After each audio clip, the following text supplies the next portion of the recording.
Hello my friends, luckily for today there are just some minor changes near to the Bakhmut area. The enemy bogged down a little and their assault slowed down significantly. Actually, weather plays a great role nowadays in that area because it turned to the warm temperature very rapidly. And I just want to show you the timeline. So it was yesterday and it is today, so just a light advancement over here, far away from the Bakhmut city itself. And sometimes you ask me why Ukraine doesn't perform any kind of the counterattack in that area. Well, in any of the counterattacks we would lose lots of the soldiers, and I think that Ukrainian command has the plan for the counterattack, but not on Bakhmut because they are capable forces as Wagner's. So yes, we are able to secure the Bakhmut city and also we're able to counterattack and throw Wagner's away from the city suburbs, but that would cost a lot for Ukrainian army. And from what I understood, the Ukrainian command is planning the massive counterattack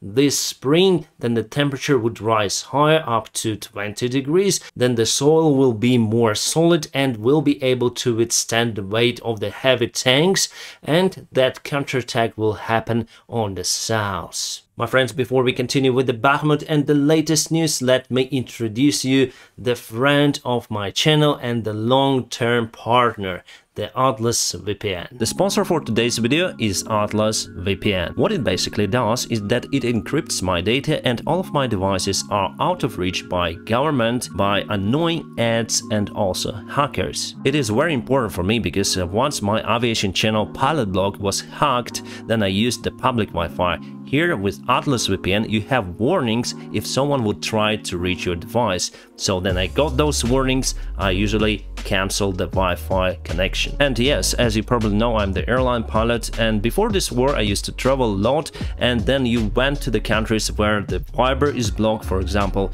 United Arab Emirates, you cannot call from Viber, but using the Atlas VPN I may change my virtual location and may call from any kind of country, as well as Netflix. Some of the content is not available for some of the countries, so using Atlas VPN may open you new borders for the streaming services as Netflix. And by changing your virtual location on Atlas VPN, you may purchase the airline ticket with great discount, as well as booking apartments for your holidays somewhere. I highly recommend you to check out the link in the video description just below, where you can have the 3 years offer for just $183 per month, and that is how you can get 83% of discount and together with 3 months for free. This is limited offer available for my personal link, so go ahead and grab it. My friends, this product is really awesome. Atlas VPN helps a lot to Ukrainian people and Ukrainian army. Recently, around 1 month ago, they participated the huge event where the funds were collected to buy the special radars for Ukrainian army. So Atlas VPN,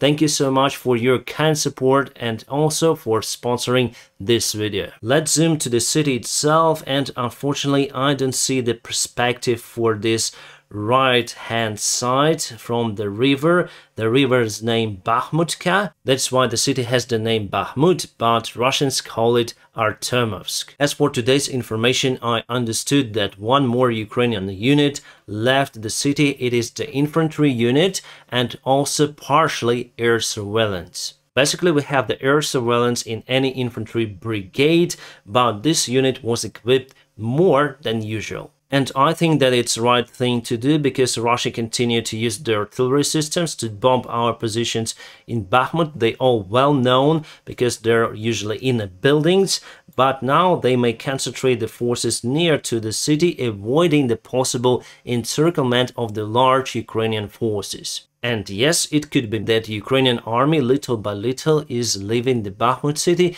That is what we see in the Institute of the War Researchers report. They say and they admit that Ukraine possibly got the decision to withdraw from the Bakhmut city. As you see, with the new artillery supplies for the Wagner soldiers, they're still capable to take vast parts of the land, but still, if you compare it with the rest of Ukraine, we have many of the cities as Bakhmuts all across our country, but still they don't have enough resources to capture the Donbass. And Bakhmut continued to resist since the early autumn times, and believe me, Wagner's lost more than 10,000 soldiers there for sure. However, it looks like they finally might take the city under their control.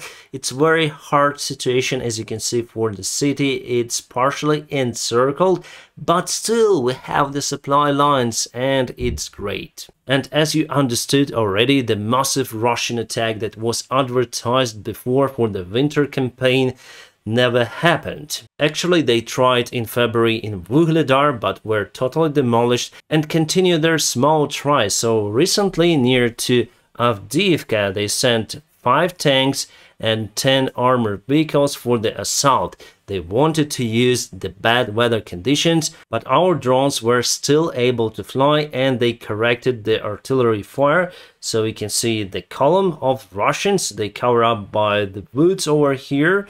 And sorry my friends, I cannot show you the full video on YouTube. For that, please check out the Telegram channel. For example, here again the minefield, and the artillery did the fantastic job. And totally they lost 3 of the tanks, 5 armored vehicles, and 6 soldiers were imprisoned. It means that 2 of the tanks and 5 BMPs escaped that attack to their own positions. But still, they've lost a little bit more than 50% of their armored vehicles that took part in this assault. It seems like they never learn from their own mistakes, and Russia was very capable in Syria, for example. Then it was the open air for the Russian aviation, and as you can see, if the opposition side has the air defense systems, Russia rarely uses aviation to cover their tanks. And without the air superiority, the result is the same for Russia. I wonder when it happened that the Russian army degraded to such a low level. Here we speak about the regular Russian armed forces, not the Wagner group, because they have better equipment, more supplies and motivation. But still, Wagner is not capable to break the deal for Russians. Strategically, they are losing this war. Because this war is not about Bakhmut, it's about resources. And Russia here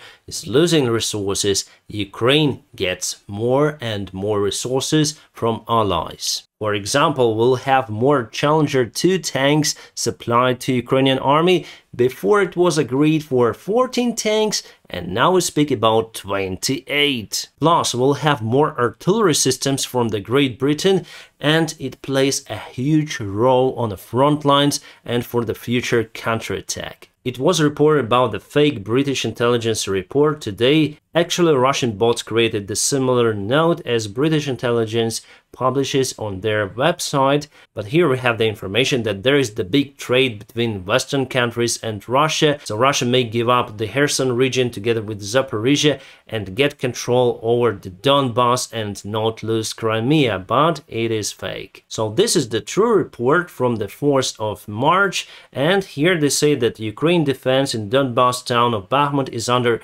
increasingly severe pressure, and also that Ukraine is reinforcing the area with elite units. And Ukraine has destroyed 2 of the important bridges. We're gonna speak about it later in this video. And yes, the supply routes for Ukrainian army are limited. So yes, basically Ukraine destroyed 2 of the railroad bridges. One is here, the other one is over here. Why we do it? Because Russia uses the railroads as the main supplies for their army. Their total supply logistics was built to use the railroads, and by blowing up the bridges we may slow down the further advancement of the Russian army in the region.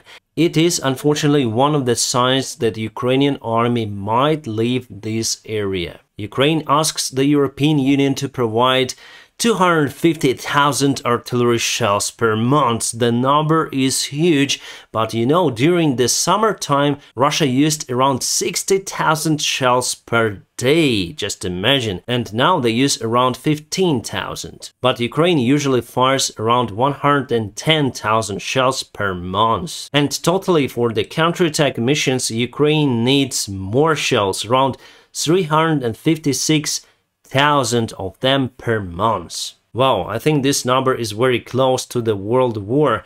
My friends, you see that artillery plays a great role during the modern-day wars. The German military concern Rheinmetall has announced that they are willing to build the factory in Ukraine. They say that they may assemble the Panther tanks in Ukraine, and the ex-Russian President Medvedev already said that it could be a nice target for Russia, but with the air defense that now we have, it's a big doubt. The new military facility could cost around $200 million and able to produce around 400 tanks per year. Potentially, it's the great perspective for Ukraine because Germans may send the spare parts that will be assembled in Ukraine, and we may call this tank not the Panther but Cossack, wherever, and say that it's the Ukrainian-made tank. So officially and legally, German here is quite neutral. Pretty much the same stuff that Russia does with Shahid drones. They assemble them in Moscow and call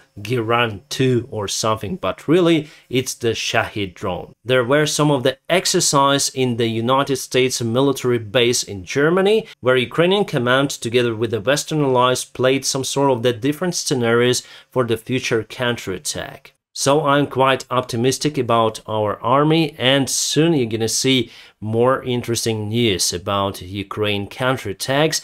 I hope in April. Russian Gazprom officials say that they're not going to repair the Nord Stream 2 and Nord Stream 1 that were damaged because of the sabotage last autumn. So far, no one knows who performed that sabotage act, but you see, Russia is not going to restore it. It means that it's not profitable for them. And yes, they also could potentially do it. Russia has demolished their beaches in Crimea and built 3.6-kilometer defense line. They're expecting some sort of the landing of Ukrainian forces with assault on Crimea. I honestly don't think that Ukrainian forces may land on Crimea because Russia has superiority, let's say, in the Black Sea. We don't have the ships that are capable to land the huge forces, so maybe they're just wasting their money for their budget and laundering them. The main strategy for Ukraine would be to block Crimea itself, to turn it to the island without any communication and go and take positions from Artemovsk. Oh my god, Russia sent the armored vehicle, if you may call it, MTLB, basically used for towing and other stuff. So in 1945 they put this ship turret on that. It's the 25mm double cannon over there, and it was spotted on the way to Ukraine. Very stupid weapon. I wonder if you need to keep a man inside the turret, and actually it's the great spot for any kind of the weaponry because of the silhouette. It's quite large, I would say. And this is how Marinka looks after the Russian artillery shelling. You can see that they destroyed every building out there and continue to shell the city. It's kind of the small city, but still it's apocalyptic view out there. So I guess it's better to build a new city rather than restore this one, maybe not at this particular place, and turn it to a museum or something. And there was the usual life for Ukrainians, where they spend their childhood, they have their own memories and dreams, but now everything of that is totally ruined together with their property and sometimes people's lives. For me, I still don't understand why there are so many civilians in Bakhmut city, for example. Well, finally, the Ukrainian parliament came out with idea to return extra payments for soldiers. They canceled it around 3 months ago, but now want to return. Well, I might call them stupid because they really are. Why should they cancel it at the first time? And it was also misunderstanding from our soldiers. They fight, but they got their salary cut.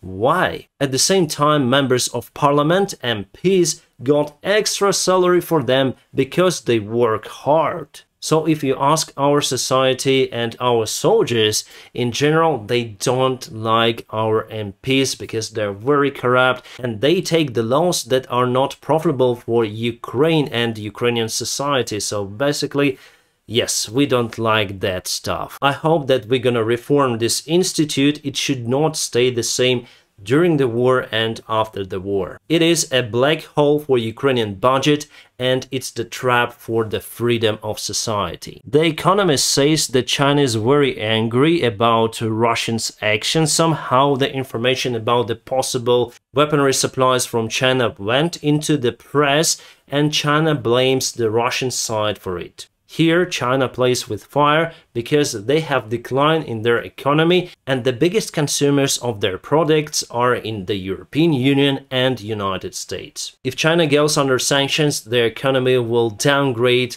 as it was 30 years ago. Plus, the United States with allies in Pacific region may easily block the largest Chinese ports for access to Pacific or Indian Oceans. My friends, now press the like to this video and don't forget to check the link for the Atlas VPN. They have a very big deal that expires very soon, and you still have the opportunity to grab the Atlas VPN Premium for just $183 per month for this limited offer. So hurry up and join the club. My friends, I wish you all a peaceful sky wherever you are, and have a great time.